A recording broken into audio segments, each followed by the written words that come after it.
Akhir-akhir ini kemarin sempat scroll di IG itu muncul di Explore ada Kiki Saputri lagi siraman. Wah ini jadi fokus utama juga adalah fotografernya nih. Ternyata fotografernya itu dari Karawang ya. Fotografernya dari Karawang.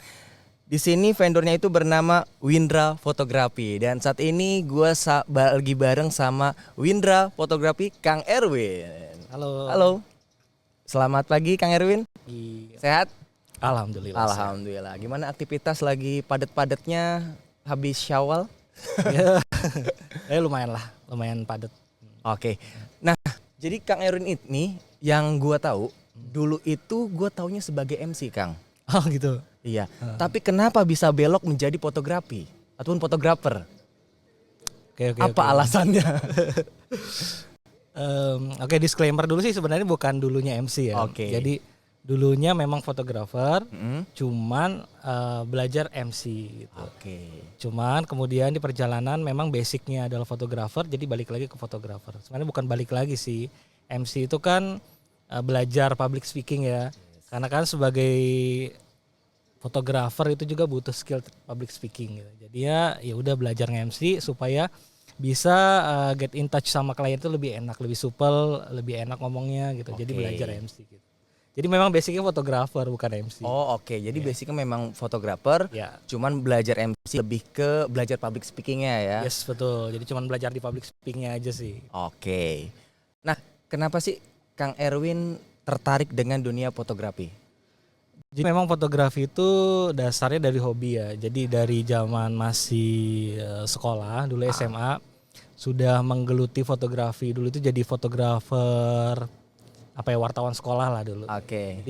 Jadi memang suka sama fotografi, suka sama gambar, suka sama ya yang berhubungan sama foto dan video. Ya, jadi keterusan sampai sekarang dari mulainya hobi dulu. Oke, berarti intinya dari hobi. Nah, ini yang sering menjadi keluhan teman-teman dari fotografi. Ya. Kan di wedding ini kan kita bertemu dengan berbagai vendor. Nah, sekarang lagi tren nih 2025 ini sudah muncul yang namanya wedding content creator. Ya. Nah, dari segi job desk mungkin sama mengabadikan momen. Tapi dari segi kerja bareng, kira-kira dari vendor fotografi, dari tim fotografi itu merasa terganggu tidak dengan kehadiran si wedding content creator yang selalu ngintilin ya bahasanya ngintilin ngikutin terus fotografer gitu. Ya. Kalau kita ngomong terganggu atau enggak sebenarnya balik lagi ke teknis kerjanya di lapangan ya. Tapi so far sih anak-anak konten kreator itu juga ngerti gitu. Ngerti posisi yang harus mereka ambil di mana. Terus ngerti juga kalau misalnya di event itu mereka itu sebagai support system ya. Oke. Mereka itu update kondisi yang paling aktual saat itu. Jadi lebih cepat kan publish-publishnya. Kalau kita kan secara profesional butuh namanya processing. Yes. Butuh mengolah file itu sehingga butuh waktu yang nggak bisa real time saat itu juga bisa dipublish gitu. Tapi kan kalau yang namanya content creator itu mereka tidak berkutat di teknis ya. Mereka lebih ke momen gitu. Yes. Momen itu harus real time, harus tayang segera gitu. Makanya memang dibutuhkan juga peran-peran content creator ini untuk ngangkat event itu supaya terlihat lebih real time gitu. Kita sih soalnya nggak pernah merasa terganggu yang gimana-gimana sih. Yang penting sama-sama paham posisinya gitu. Karena kalau seorang fotografer profesional itu kan filenya yang akan digunakan oleh klien ini sebagai kenangan mereka yang akan disimpan seumur hidup lah ya. Nah, beda kayak misalnya konten kreator. Konten kreator itu lebih ke real time report yang mereka publish hari itu gitu. Jadi seperti itu sih. Memang secara hasil, secara tujuan emang berbeda. Jadi ya jalan bareng aja sih. Oke. Jalan bareng ya. Ibaratnya sekarang itu kita lebih fokus ke kolaborasi. Yes, betul. Nah, kita bicara kolaborasi nih. Berarti kan kita nggak jauh dari yang namanya rekanan. Iya. Nah, awal mula Windra terkenal ini dari rekanan kah atau mungkin jalin kerja sama dengan dekorasi kah? Contoh ini misalkan ada dekorasi dari Lia Dahlia atau mungkin dari MUA kayak di busana di sini ini ada dari Shine Bridal gitu kan. Awal mulanya buat ngangkat nama Windra itu dari mana dasarnya? Oke. Jadi sebenarnya seorang fotografer itu juga sama ya. Dia itu tuh sama seperti MC, dia harus membangun personal branding. Dia itu juga harus membangun yang namanya karakter gitu kan. Jadi sama seperti halnya MC dan lain-lain. Jadi memang secara basic kita kuatkan dulu di personal branding, baru kemudian kita bisa berjualan. Nah, personal branding itu akan menentukan karakter kita nanti sebagai seorang fotografer ke depannya. Karena kan fotografer itu kan seniman ya. Yes. Fotografer itu seniman yang diambil adalah karya seninya. Tapi kadang-kadang klien itu juga butuh tahu siapa orangnya gitu kan, bagaimana kredibilitas orangnya. Yes. Nah terkait rekanan, memang dari awal Windra berdiri kita sangat berhubungan baik dengan banyak rekanan gitu. Karena gini, dalam bisnis kita tidak bisa menggantungkan satu-satunya income atau klien itu datang secara direct. Kalau datang secara direct itu ya memang ada, tapi memang harus kuat dulu personal brandingnya. Tapi kalau yang dengan rekanan itu bisa mempermudah akses kita untuk mendapatkan klien yang lebih banyak. Which is ini bisa bagus ya kalau kita pandang dari sisi bisnis kan. Kalau dari sisi bisnis kita butuh kuantiti yang banyak untuk produksi terus gitu. Tapi kalau dari sisi pendekatan secara emosional, personal branding kita sebagai fotografer, klien yang datang secara direct itu mungkin get in touch-nya lebih intens gitu. Tapi memang rekanan ini juga berpengaruh sekali dalam pengembangan karirnya Windra Fotografi dari awal berdiri sampai sekarang. Kita banyak rekanan di Karawang, Bekasi dan lain-lain gitu. Oke, berarti tujuannya rekanan itu memang untuk memperluas ya Kang ya, dalam artian apalagi sekarang klien Gen Z itu pada yang nggak mau ribet, dalam artian dia nyari wedding package yang memang sudah fotografi segala macam, yaitu memang poin utama juga ya buat kita biar terus berkembang ya. Nah terus kemudian ini tantangan ya buat fotografi. Saya akhir-akhir ini pernah ada beberapa salah satu vendor fotografi itu filenya korup, datanya hilang semuanya. Nah, gimana caranya untuk mengamankan data-data si klien kita ini? Kan kita nggak tahu ya namanya produk gitu ya. Kadang ada yang mungkin nggak bagus atau gimana. Itu gimana tuh caranya? Nah, kendala file hilang, file korup atau ya yang seperti itu ya. Ini sebenarnya masalah teknis yang bisa terjadi kapan aja, bisa terjadi di mana aja dan bisa terjadi sama siapa aja. Tapi poin pentingnya itu adalah seberapa siap seorang fotografer itu mengantisipasi kejadian itu sebelum terjadi. Jadi file korup atau file rusak itu biasanya terjadi karena maintenance yang kurang. Ya. Yang pertama mereka itu fotografer itu ketika memotret file itu akan tersimpan di yang namanya memory card. Memory card ini harus benar-benar di-maintain, harus benar-benar dicek kondisi healthy-nya sampai memori ini dinyatakan tidak layak pakai itu kapan gitu.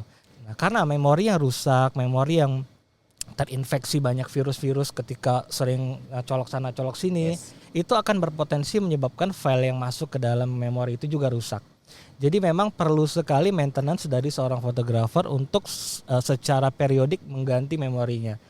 Jadi kalau kita di Windra Fotografi kita punya SOP ya untuk mencegah hal-hal seperti ini terjadi. Yang pertama adalah perawatan berkala dari memory card, kamera, karena bukan cuma memori, kadang kamera juga bisa terjadi itu rusak di lokasi. Jadi memang harus diantisipasi dengan sangat intens. Yang kedua adalah manajemen file.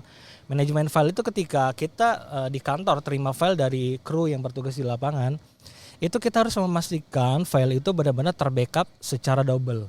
Jadi biasanya kita akan copy dulu file itu ke satu storage penyimpanan, kemudian kita backup lagi ke penyimpanan yang lain, kemudian secara waktu pun kita mewajibkan seorang kru yang bertugas itu untuk menyimpan juga.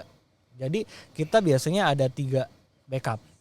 Nah, 3 backup ini untuk mencegah hal yang seperti itu ya, terlepas dari rusak memori itu kan rusaknya di awal. Tapi kadang-kadang file juga bisa hilang di hard disk. Di komputer, di hard disk. Coba kita bayangin ketika kita hanya simpan di satu media penyimpanan di hard disk misalnya, kemudian hard disknya hilang atau hard disknya bad sector rusak gitu.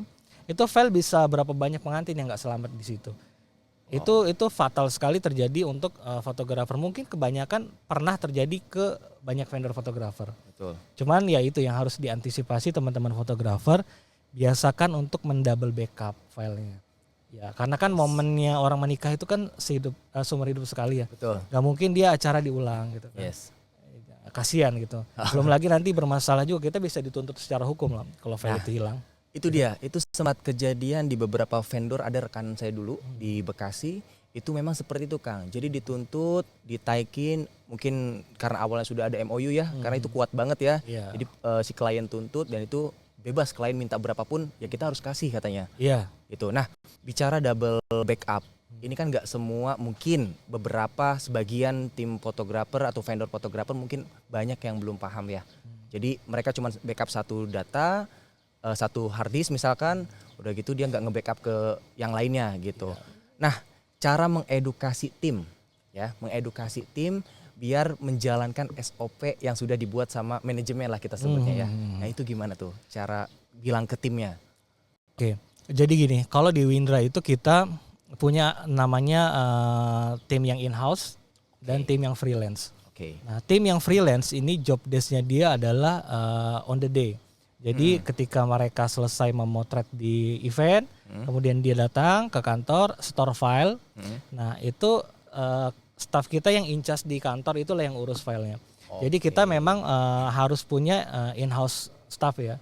Kita harus punya tim yang memang in-house di kita sebagai karyawan kita yang tugasnya adalah collective file, kemudian editor, ya, kemudian manajemen file setelahnya. Karena kan pekerjaan di fotografi wedding itu tidak selesai dalam satu hari, bisa berhari-hari kemudian baru selesai ya.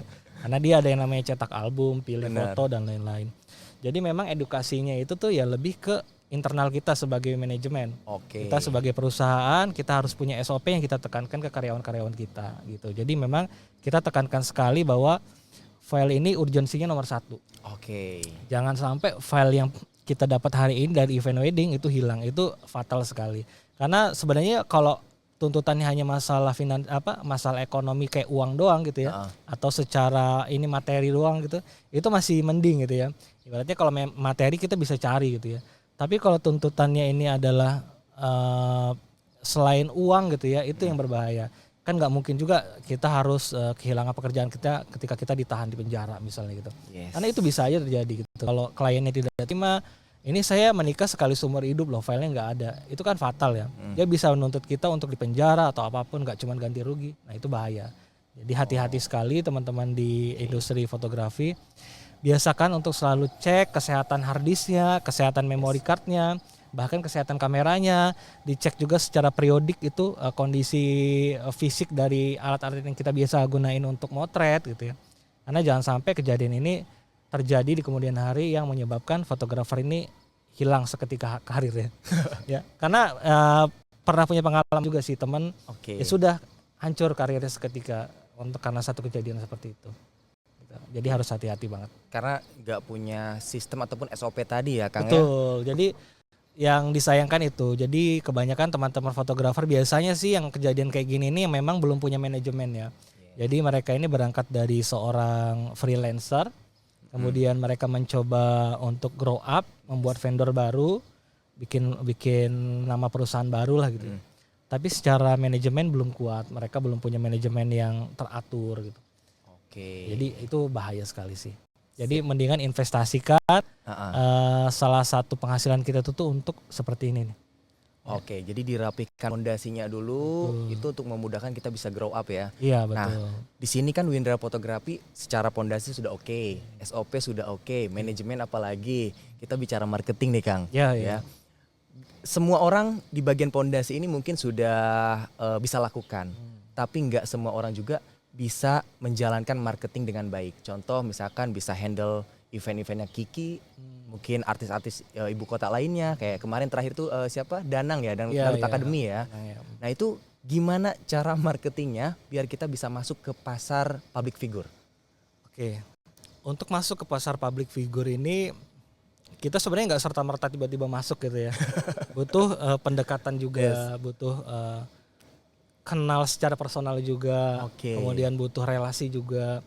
Nah, untuk teman-teman yang ingin mencoba untuk handle event-eventnya public figure, yang pertama saran aku kalau nggak punya pendekatan secara personal, nggak kenal secara ini ya antar per orang gitu, coba cari rekanan-rekanan yang biasa handle event-event public figure gitu.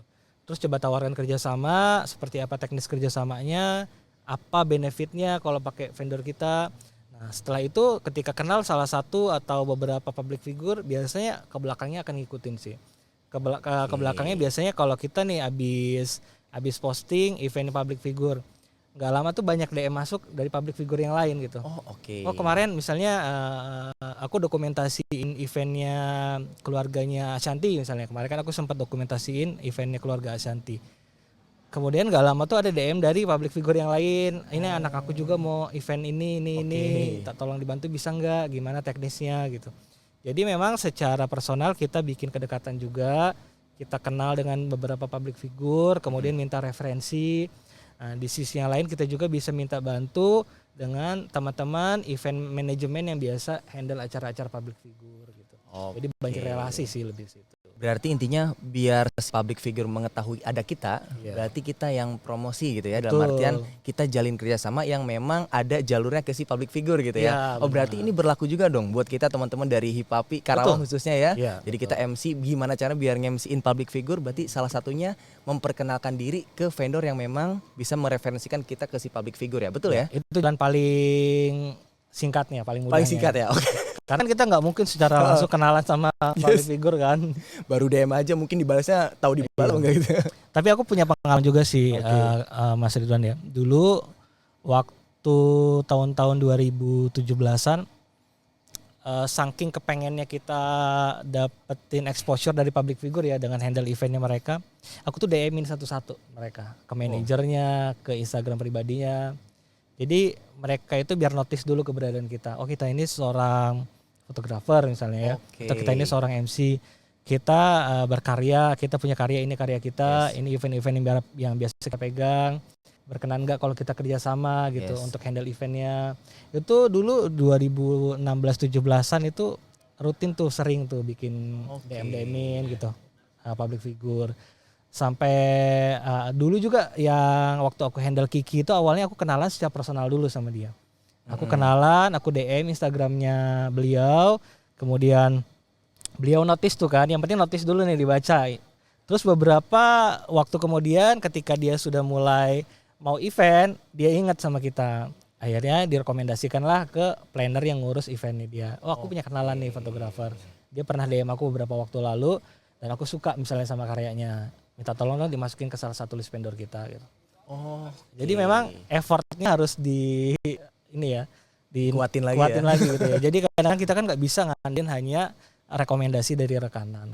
Kita juga harus aktif cari juga. Berarti ada usaha dulu di awalnya, DM-DM-in gimana cara biar di-notice ya. Iya, gimana caranya. Seminimal banget bisa dibaca dulu tuh DM kita ya, walaupun nggak dibales gitu ya. Walaupun nggak dibales ya. Benar. Oke. Wah ini menarik banget nih. Ini mungkin bisa dicoba juga ya buat teman-teman fotografer lainnya atau mungkin vendor lainnya juga bisa coba. Karena ketika memang kita sudah bisa masuk ke public figure, di situ mungkin akan kebuka pintu yang lainnya buat masuk public figure yang lainnya gitu ya. Betul banget. Oke. Nah, Kang Windra, kita tadi sudah bicara perihal marketing udah oke. Kita bicara perihal manajemen juga. Ada dua perbedaan di dalam bisnis ya, Kang ya. Antara personal branding dan juga manajemen branding. Saat ini Windra Fotografi lebih fokus ke personal branding, Kang Erwin itu sendiri, atau lebih ke brandingnya? Oke. Sebenarnya ini tuh kayak pilihan yang dilematis ya. Kita mau kuatkan di personal branding atau di manajemen branding. Kalau kita bicaranya secara bisnis yang skalanya lebih luas, kita nggak bisa egois untuk tampilkan di personal branding. Kita lebih tekankan ke manajemen branding. Tapi kalau kita bicaranya secara personal, ya memang personal branding ini harus dikuatin juga. Nah kalau aku sih sebagai seorang fotografer, aku berusaha untuk menguatkan personal branding brand aku dulu. Jadi brand aku ini atau manajemen aku ini dikuatkan sehingga kalau perlu orang itu mungkin sampai sekarang juga jarang yang tahu kalau ownernya dari Windra Fotografi itu aku gitu ya. Untuk orang-orang yang nggak kenal secara personal di Instagram misalnya gitu, mereka nggak pernah tahu siapa ownernya. Tapi memang itu nggak penting gitu. Kalau kita bicaranya sebagai bisnis, kita tuh nggak perlu tampil sebagai pemilik dari brand itu. Supaya gini, ke depannya itu tuh brand ini itu tuh bisa berjalan dengan atau tanpa aku gitu. Karena kan event itu nggak bisa dihandle dengan dua tangan. Betul. Kita tuh juga harus handle banyak event di berbagai tempat yang bisa dikerjakan oleh tim-tim kita.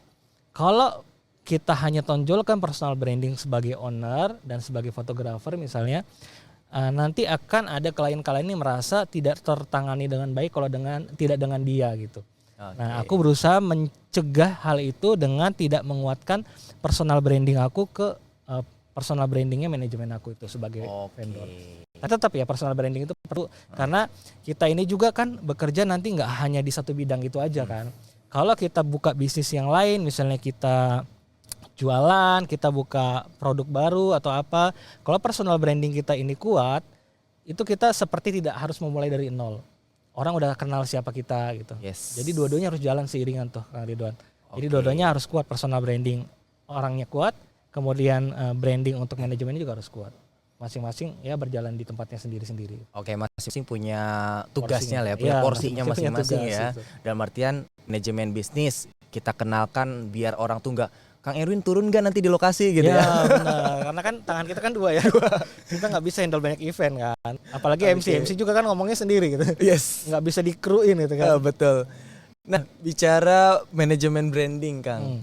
Ini akhir-akhir ini di Instagram sering banyak kadang ada kata-kata yang katanya bilang jangan sampai jadi fotografer yang banting harga. Nah, ini dengan kata banting harga ini kayak gimana nih? Respon dari Kang Erwin nih. Ini menarik. Masalah harga, banting-bantingan harga dan lain-lain ini kalau diobrolin tuh kayak bisa jadi topik sendiri yang bisa makan waktu lama ya. Karena gini ya, masing-masing orang itu kan punya dapurnya sendiri-sendiri ya. Kita sebagai fotografer yang sudah bekerja 10 tahun misalnya, kita punya dapur sendiri. Untuk menghidupi dapur kita itu kita butuh harga sekian gitu. Tapi untuk orang-orang yang baru masuk, dia nggak butuh harga segitu untuk bisa hidup, kasarnya gitu ya. Misalnya kita butuh 10 juta untuk hidup gitu. Tapi orang lain yang baru masuk hanya butuh 2 juta untuk hidup. Kita nggak bisa memaksa mereka untuk ikut dengan standar kita. Jadi masing-masing itu memang punya hitungan sendiri-sendiri. Yang salah itu adalah orang-orang yang tidak menghitung, kemudian secara membabi buta menentukan harga dengan harapan hanya untuk bersenang-senang. Karena banyak teman-teman yang berangkat dari mereka ini nggak butuh-butuh amat, tapi mencoba-coba, terus memberikan akses yang mudah dengan harga yang sangat murah gitu ya. Yang penting kita eksis dulu lah gitu. Nah ini agak bahaya ini Mas Ridwan. Kita tuh harus tahu, kita tuh punya kayak di MC itu kan ada yang namanya HIPAPI ya, yang mengatur nih semua standar SOP per MC-an. Nah kita juga kalau di dokumentasi itu ada yang namanya HIPDI, Himpunan Pengusaha Dokumentasi Indonesia. Ini juga menaungi semua pengusaha-pengusaha dokumentasi di Indonesia untuk bisa menstandarkan SOP gitu. Jadi punya standar harga yang layak, penghitungan standar yang layak gitu. Jadi sebelum menentukan harga, riset dulu gitu. Kita bisa riset di lingkungan sekitar kita nih, di daerah kita, harga itu tuh berjalan di range berapa. Kita bisa tentukan di range demikian lah. Jadi yang paling rendah sampai yang paling tinggi berapa. Jadi jangan sampai kita terlampau jauh di bawah harga standar itu. Sayang nantinya, karena personal branding itu dibangun dari awal ya. Personal branding dari manajemen itu pun dibangun dari awal. Kalau kita start di harga yang tidak layak, sampai bertahun-tahun kemudian itu harga akan dipakai. Kita nggak tahu kebutuhan kita ke depan gimana. Bisa jadi kita berkembang semakin besar, bisa jadi brand kita ini semakin terkenal, kemudian orang udah kenal dengan harga yang di bawah rata-rata. Kita nggak bisa naik lagi, nanti susah. Jadi mendingan studi dulu deh, riset dulu standarnya berapa. It's okay kalau kamu mau ambil harga yang paling murah, tapi di standar range yang layak gitu. Jadi riset lah. Riset ya. Jadi di daerah tersebut memang range-nya di angka berapa, jadi kita sesuaikan ya. Betul. Nah, baik lagi.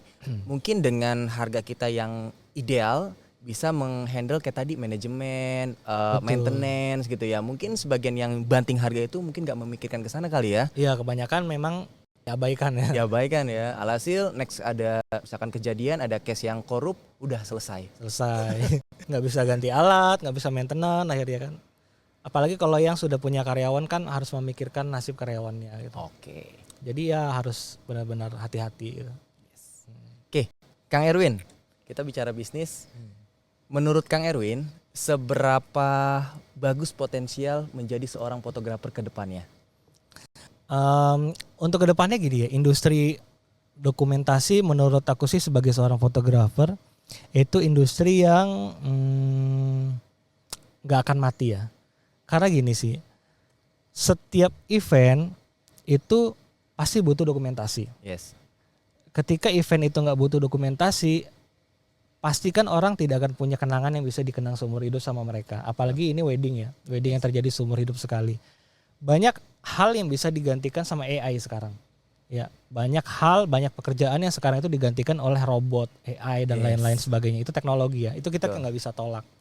Nah di industri fotografi, teman-teman yang punya rencana mau mengembangkan bisnis fotografi, menurut aku sih nggak usah khawatir karena gini, dokumentasi itu pekerjaan yang real time terjadi saat itu dan harus dilakukan saat itu yang hasilnya dinikmati kemudian hari. Itu nggak bisa digantikan oleh AI atau robot. Dia kan nggak bisa keliling motretin momen-momen. Dia bisa meng-create gambar dengan instruksi kita, tapi dia tidak bisa mencari momen kan. Kan yang cari momen itu kita sendiri, harus tenaga manusia gitu. Betul. Jadi saya pikir sih sampai beberapa tahun ke depan industri fotografi itu masih aman. Artinya masih bisa menjadi peluang untuk teman-teman berbisnis. Yes. Ya, yang penting ya improve terus. Jadi setiap industri itu kan ada perkembangan zamannya ya.